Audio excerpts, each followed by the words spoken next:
XOXkit, and we're going through the 0701 crochet mat and clay spoon projects. And here with me I have my mum, Donna Scully, who's Hello. The other half of XOXkit and our expert crocheter. Hence the reason why she's taking you through the first part of this project. Yeah, because I've been doing crochet for a long time. My grandmother taught it to me 50 years ago. And today we're just going to be doing two simple stitches, chain and double crochet. So if you've never done crochet before, this should be a breeze. So what we're going to do is control the thread with our left hand. So we're just going to hold the thread between thumb and forefinger, take the rest of it over the top of the hand and down under the little finger, and the little finger and the ring finger will squeeze together and control the tension on that thread. The right hand will just hold the crochet hook. Now you'll notice that the left hand can move around and help the crochet hook do its job. So the first thing we're going to do is just make a loop to start our stitches with. So we'll take the crochet hook, put it to the left of the thread, move it around, and we've got our first hook. Don't have the loop too tight, otherwise you won't be able to work with it. We're going to hold the bottom of that loop between the thumb and the forefinger and bring the hand up, and we're going to make a loop with the crochet hook again. Take the crochet hook to the left hand side of the thread, take it under, over, and pull that loop through the stitch, and you've made your first chain. Now if you haven't crocheted before, you might want to do a string of these chains just to get the hang of what it feels like and get the hang of the tension and just get a bit more comfortable with the hook and the thread. So if you just do chain, chain, chain, you'll end up with a chain of chains, which will look something like that. Now we don't need that many chains for this project, so we'll just remove some of those, just pull them out. What we do need is 2 chains, which is just like that. So I'll put the thread back on my hand in the appropriate position, and we're going to now start and do a double crochet, which is the next stitch we're going to learn. So to start that, we'll put the crochet hook back into the first loop that we made when we started.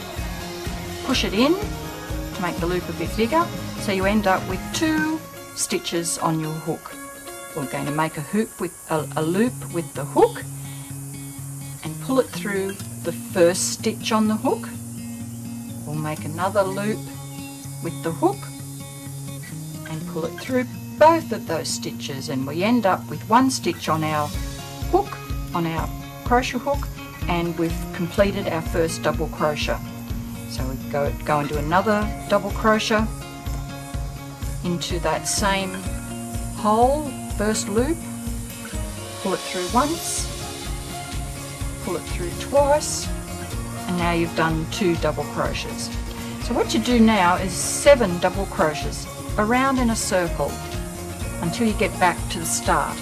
Now, just to make it a bit easier, I just wanted to show you what to do when you have done your 7 crochets, double crochets. You get back to the start, and you're going to then do a double crochet into the first double crochet that you made, and this time just do it into the back loop of that double crochet. Just do a double crochet in there,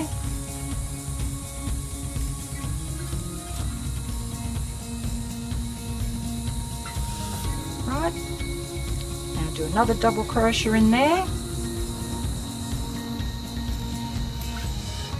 So you've done 2 double crochets into the back of that double crochet stitch.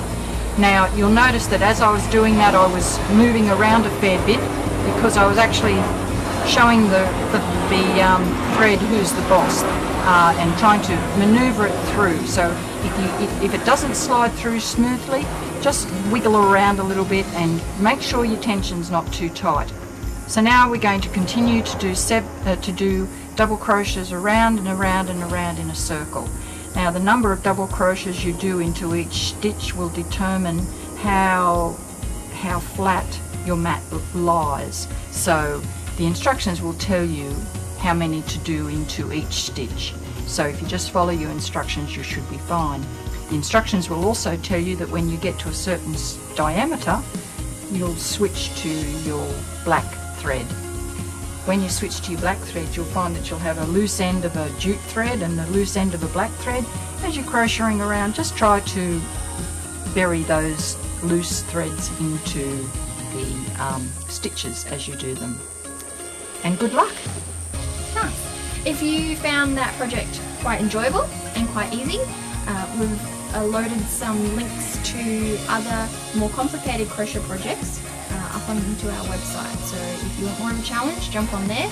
Otherwise, don't forget to photograph your creations, because we love seeing what you're doing. So the second part of this project is the clay spoons.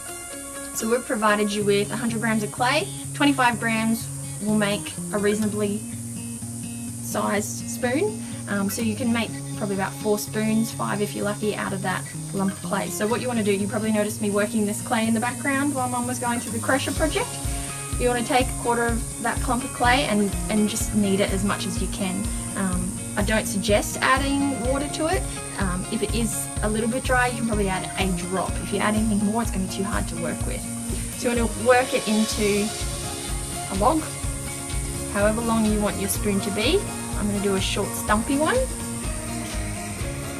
You're going to use the spoon that we provided, and this is going to be the end of your spoon. We're just shaping it around this one.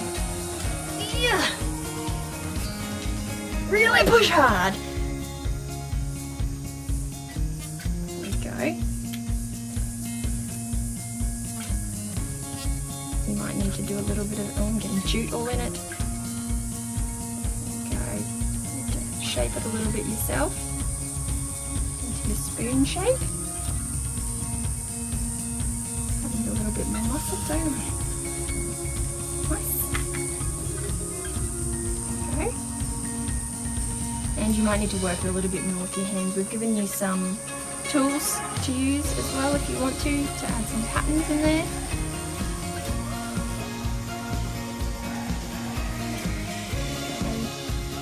So you can leave this overnight to dry. The next day it will be quite sturdy.